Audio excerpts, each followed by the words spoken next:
Hey guys, welcome to the 2 a.m. pipe on the patio. I'm smoking my Bones pot today,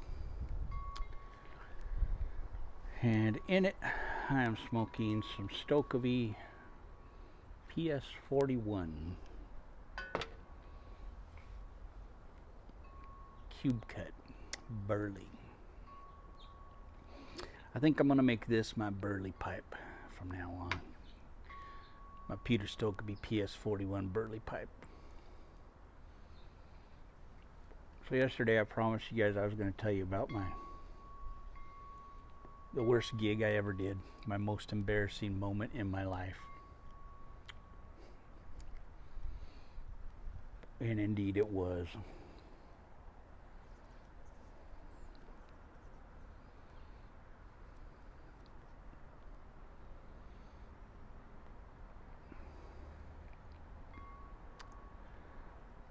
So I was booked to do this thing in this gig in Kansas, this little town called Maxville. Now, Maxville is a town of about 568 people, I think it was at the time. Small little town, just a tiny, tiny little town. But they were having a bikes and blues festival there, where they had bikers come in, kind of like they do at Sturgis type of a deal, but a much smaller scale than Sturgis.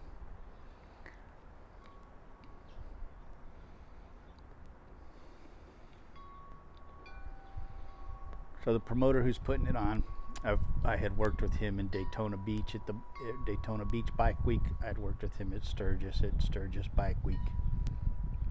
He contacts me. He says, "I'd like to bring you out for this Bikes and Blues, but I just want to bring you. Would you mind working with, some local guys, as your backing band?" Which I had done previously in Sturgis and Daytona Beach. I said, "Sure, no problem. I'd done that before." He said, "They've been listening to your CD.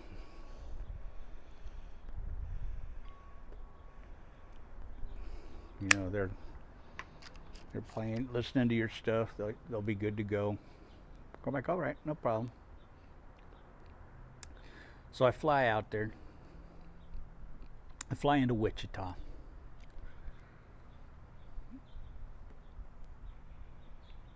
They picked me up at Wichita. Some of the other musicians that are going to be playing there came with the promoter to pick me up. Then we all went and had dinner. It was really nice. So the ride from Wichita to Maxville was like an hour and 15 minutes, something like that. I don't remember exactly how long it was, but it was a fairly decent drive from Wichita to Maxville. So we get to Maxville on a Friday. We're playing Saturday and Sunday. We're going to be playing.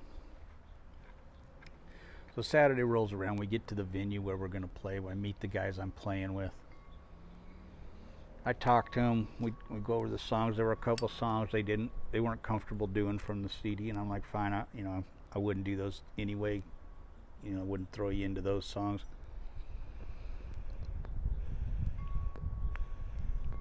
They were songs that had parts and stuff that just weren't.